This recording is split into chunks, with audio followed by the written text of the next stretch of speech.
Okay. If you would go back to your notes just for a second for section 1 before we continue with section 2. I mentioned as you took the quiz just now that there's one thing that I have not spoken to you about yet regarding symmetry, and a topic comes up when you talk about symmetry that where you have to learn to identify an equation as either an even or an odd equation. Even,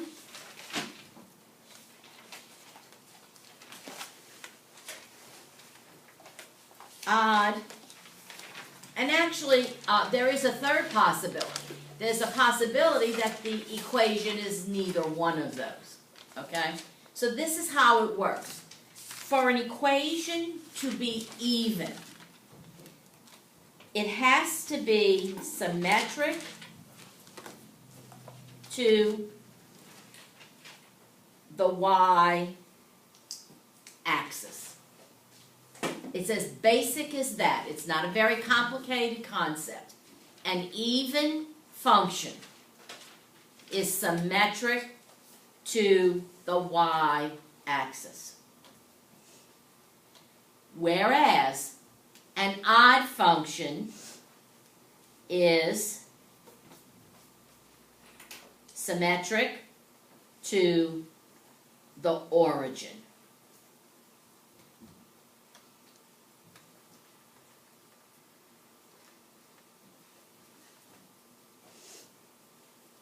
And you and I know, because we've done enough examples together, that there are problems which are neither one of these. They're not symmetric to the origin. They're not symmetric to the y-axis. Sometimes we have problems that aren't symmetric to anything. We've seen that, okay? But if you're not symmetric to the origin and you're not symmetric to the y-axis, then you're a neither situation.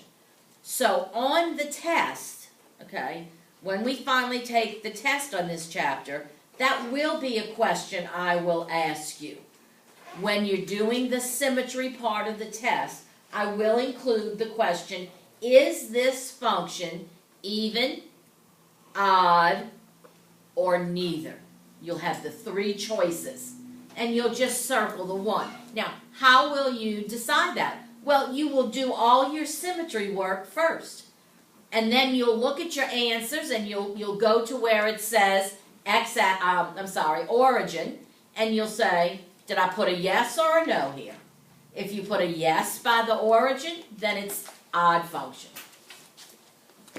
If you put a yes by the y-axis line, then it's an even function. It's not extra work for you. It's just a matter of looking at your answers that you just got when you did all your symmetry work and seeing if there's a yes by the origin or a yes by the y-axis, or neither one of those have a yes, okay? Now, some of you may be sitting there saying, well, Ms. Russell, is it possible we'll get a problem where there's a yes by the origin and a yes by the y-axis? Could there be problems that have both of those symmetries? Here's the answer to that question. Yes, there could be equations that have yes for the origin symmetry and yes for the y-axis symmetry. But those equations are not functions. They're not functions. And what we're talking about right now, and maybe you better go ahead and write it, is even function versus odd function. Now, your question maybe is, well, how am I supposed to know if it's a function or not? Just by looking at the equation you give me and looking at my answers to the symmetry questions. Well, You may not be able to do that in reality, okay?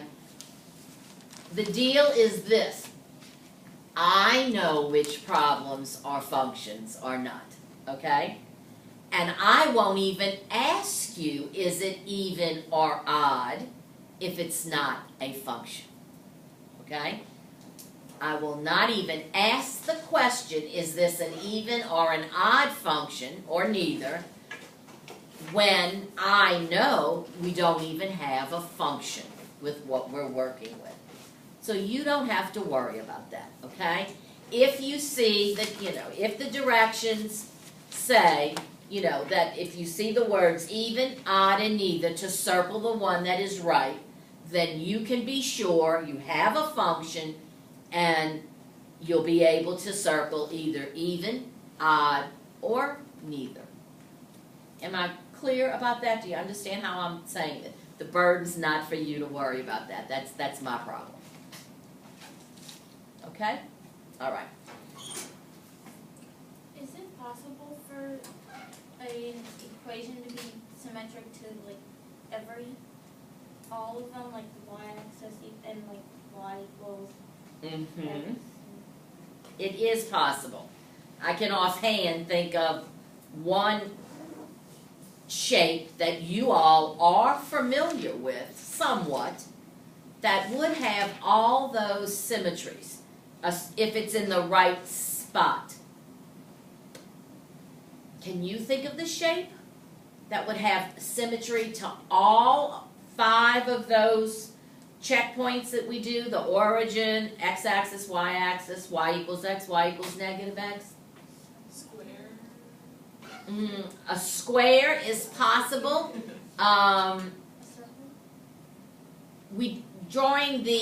Giving an equation of a square, however, is something that would require actually 4 different equations, one for each line, and so that's not something I would use in a problem.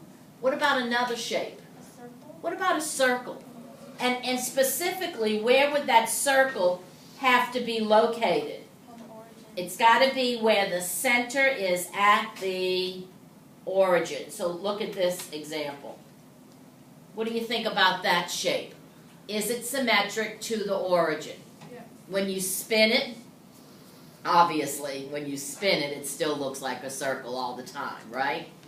If you fold it on the x-axis, does the top part land on the bottom? When you fold it on the y-axis, does the left side fall on the right side? When you fold it on this line right here, do the 2 sides come together?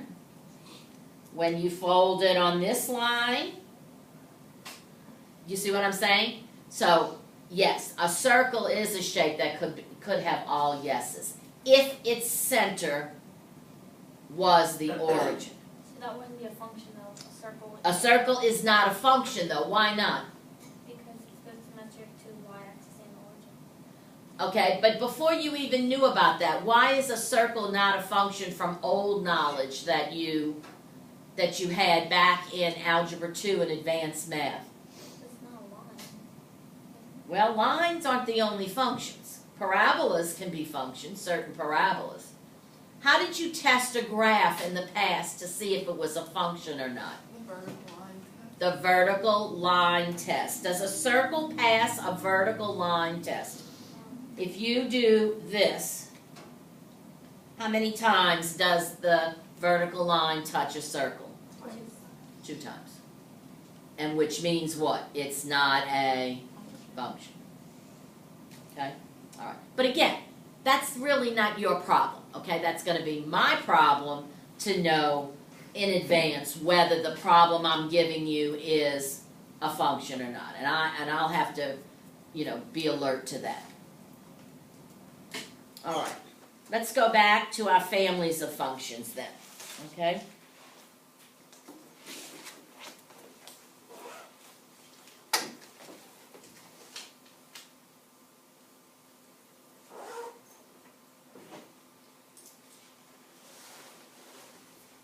Now, remember yesterday I